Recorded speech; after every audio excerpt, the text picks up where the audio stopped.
আমাদের।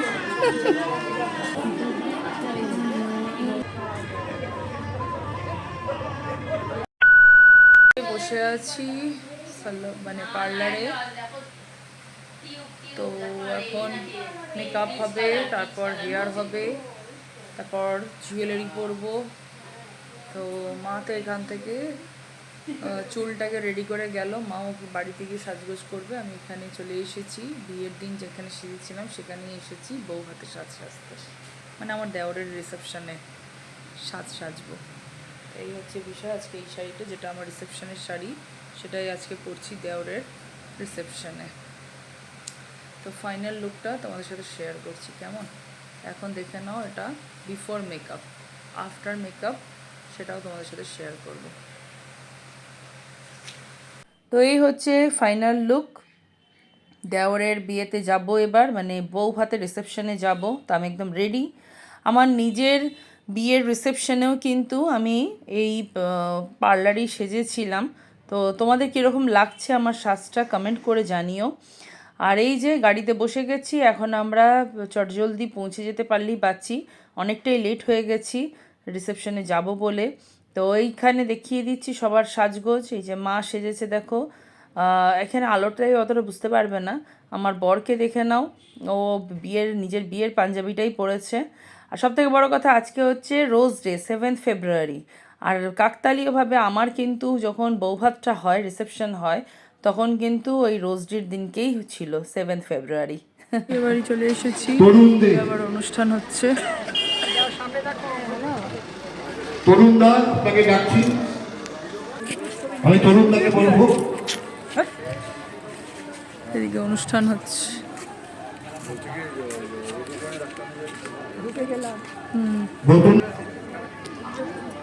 একদিকে বিয়ে বাড়ি চলছে, আর একদিকে সায়নী ঘোষের এখানে সভা চলছে, তারই এখানে ভিড় রয়েছে। আর এই যে আমি পৌঁছে গেছি আমাদের বিয়ে বাড়িতে। তো চারপাশটা তোমাদেরকে একটু দেখিয়ে দিই, বিয়ে বাড়িটা কত সুন্দর সাজানো হয়েছে দেখো। তো এইদিকে প্রচুর লোক, বুঝতেই পারছো সায়নী ঘোষের প্রোগ্রাম হচ্ছে, তো লোকের তো ভিড় হবেই, পুলিশও আছে। আর তার পাশেই রয়েছে আমাদের বিয়ে বাড়ি। বেশ সুন্দর সাজিয়েছে বিয়ে বাড়িটা।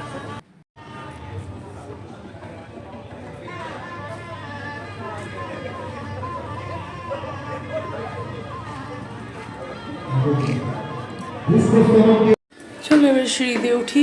মা বাবা অর্ঘ আগে উঠে গেছে, আমি তোমাদের জন্য নিচে চারপাশটা ঘুরিয়ে দেখিয়ে দিলাম। এখন যাচ্ছি সিঁড়ি দিয়ে উঠে বিয়ে বাড়ি, মানে ভেতরটা যাচ্ছি।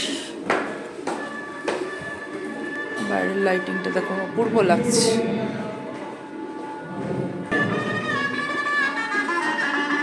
এখানে কফি স্ন্যাক্সের কাউন্টার, এখানে গেস্টদের জন্য চেয়ার, সোফা। এখানে বর বউ বসবে, বর আর কি বসবে, বউই বসবে। হ্যাঁ ফার্স্ট, মানে ফ্লাইট ধরে চলে এসেছে বউ।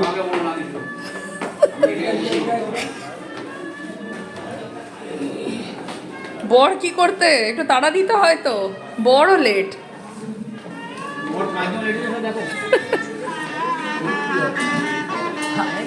উল্টে গেল।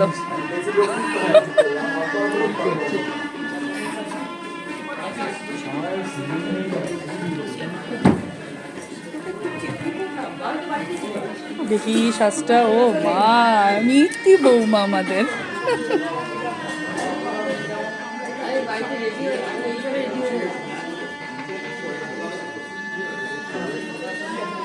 ততক্ষণ সবার ভিডিও নিয়ে নিই।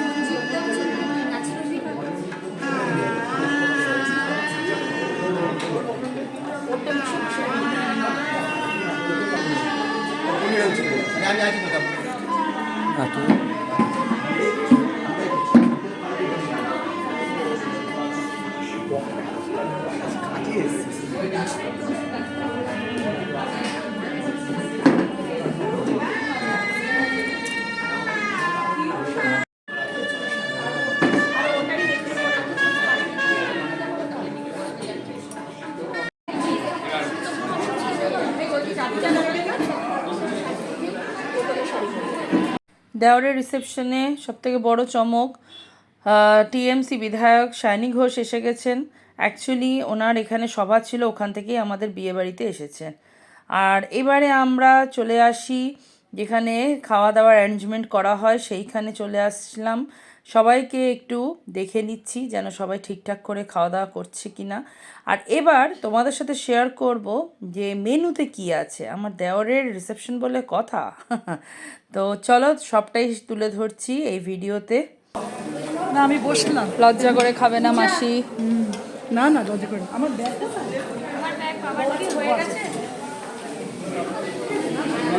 কাকুর কাছে খবর কি? সব ঠিক আছে?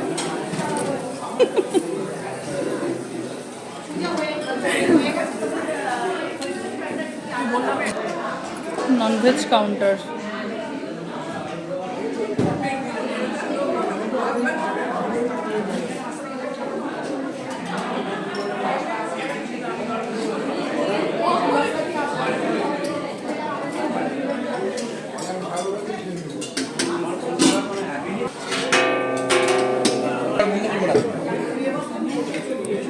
বাহ, মাখা সন্দেশ, পানের কাউন্টারটা তো দারুণ, ভীষণ সুন্দর। এদিকে রয়েছে ভেজ কাউন্টার, কাউন্টার, সালাড। এটা কি আছে? এটা পনির কাটলেট আছে, কড়াইশুটির কুচি, আচ্ছা, আলুর দম, পিস পোলাও, পিস রাইস, বাসন্তী পোলাও, দু রকমেরই ব্যবস্থা। ফুলকপি রোস্ট, এটা ফুলকপি রোস্ট, এটা আছে আপনার পনির তরকারি। কোপ্তা কারি। এবারে চলে আসলাম যেখানে ডান্স পারফরমেন্স হচ্ছে সেইখানে। এই দেখো নতুন বউয়ের ভাই বোন সবাই কি সুন্দর নাচছে, কিন্তু দুঃখের বিষয় আমি এখানে গানটা শেয়ার করতে পারলাম না। আমার ভিডিওতে কপিরাইট চলে আসবে, অনেক সময় ব্লকও করে দেয়, তো সেই কারণে তোমাদের সাথে আমি ডান্সটাই শেয়ার করছি। গান তো বলিউড গান, বাংলা গান, সিনেমার গান সব এই চলছে। তোমরা খালি দেখো ডান্স কি সুন্দর, এখানে সব ট্যালেন্টেড লোকজন রয়েছে, ভীষণ সুন্দর নাচছে। ওদের দেখে আমারও মনে হচ্ছে আমি একটু নাচ করি। তা আপাতত আমি ক্যামেরা ধরে ওদের ডান্সটা ভালো করে রেকর্ড করছি তোমাদের জন্য। তোমরা দেখে কমেন্ট করো এটা কোন গানের নাচ হতে পারে, কমেন্ট করো দেখি তোমরা বলতে পারো কি না। তো যাই হোক, খুবই আনন্দ করছি, দেখতেই পাচ্ছ। আর খুব ভালো লাগছে এই রকম একটা পরিবেশ হওয়াতে। বিয়ে বাড়ি একটু ডান্স হবে না সেটা কি করে হয়, তাই না? একদম ছিমছাম ম্যাড়মেড়ে লাগছিল। এই যে ডান্স সবাই করছে, এমনকি দেখো আমাদের নতুন বউ প্রচণ্ড ফ্রি, প্রচণ্ড ফ্রি, আর তার ভাই বোনেরাও একদম খুবই উৎসাহী। তো খুব ভাল লাগলো। তো আমাদের নতুন বউয়ের সাথে কিন্তু আমাদের বড়ও কিন্তু নাচছে। হ্যাঁ, এরপরে কিন্তু চমক আছে, বড় বউয়ের নাচ। তো তোমরা কমেন্ট করে বলো তোমাদের কীরকম লাগছে ওদের পারফরমেন্স, আর কোন গানের ওপর নাচছে সেটাও কিন্তু কমেন্ট করে তোমাদেরকে জানাতে হবে। আমি এক ঝলক একটু শেয়ার করেছিলাম গানটা। তো যাই হোক, এবারে দেখো ফাইনাল পারফরমেন্স, আমার দেওর আর জায়ের নাচ দেখো, তার সাথে ওর ভাই বোনেরাও অংশগ্রহণ করছে, জামাইবাবুও রয়েছে। খুব সুন্দর লাগছে, এই রকম পরিবেশটা হলে খুব ভালো লাগে। সবাই যদি উৎসাহ দেখায় তবেই ভালো লাগে, একা একা কি আর নাচ করা যায়? তো এখানে সবাই খুব ফ্রি, আর আমরাও খুব আনন্দ করলাম। হ্যাঁ, মানে তোমাদের সাথে এত কিছু তুলে ধরার তো যাচ্ছে না, যতটুকুটা পারলাম তোমাদের সাথে শেয়ার করলাম, তা দেখেই তোমরা বুঝতে পেরেছো। আর এরপরে আমি আবার ওদের সাথে ডান্স করেছি। কি আর করব, আমি আর নিজেকে কন্ট্রোল করতে পারিনি, তাই বললাম যে চলো একটা আমিও রিল বানাই তোমাদের সাথে। তো এইটা হয়তো তোমরা ফেসবুকে বা ইনস্টাগ্রামে দেখে নিয়ে থাকবে এতদিনে, তো আজকে আবার তোমাদের সাথে এখানেও শেয়ার করে নিলাম। তো ব্যাস, বিয়েবাড়ি এবার শেষ, ডেকোরেটরের লোকও এসে গেছে, এই সমস্ত ফুল, তারপরে এই যে ডেকোরেশনের যাবতীয় সব এবারে ওদের নিয়ে যাওয়ার পালা। আর আমরাও দেখো ব্যাগপত্র গোছাচ্ছি, আমাদেরও এবারে বাড়ি ফেরার পালা। তো বিয়েবাড়ি কমপ্লিট, রিসেপশন শেষ, সবাই চলে গেছে, বর বউ ওপরে খাচ্ছে, ওদের সাথে দেখা করেই বেরিয়ে পড়বো। আর আজকে রোজ ডে, নিজের বরকে রোজ দেবো না সেটা কি করে হয়? তো এই যে দুজনে মিলে গোলাপ হাতে নিয়ে কটা ফটো তুলেছি। আর যাই হোক, খুব মজা করে কাটলো আমাদের বিয়েবাড়ি, 1 সপ্তাহ চললো, খুব ভালো লাগলো। সবাই আশীর্বাদ করো যেন ওরা খুব ভালো থাকে, ওরা সুখী হয়, ওরা খুব আনন্দে যেন সারা জীবনটা কাটায়, এই আর কি। তো চলো নেক্সট ব্লগে আবার দেখা হবে। টাটা।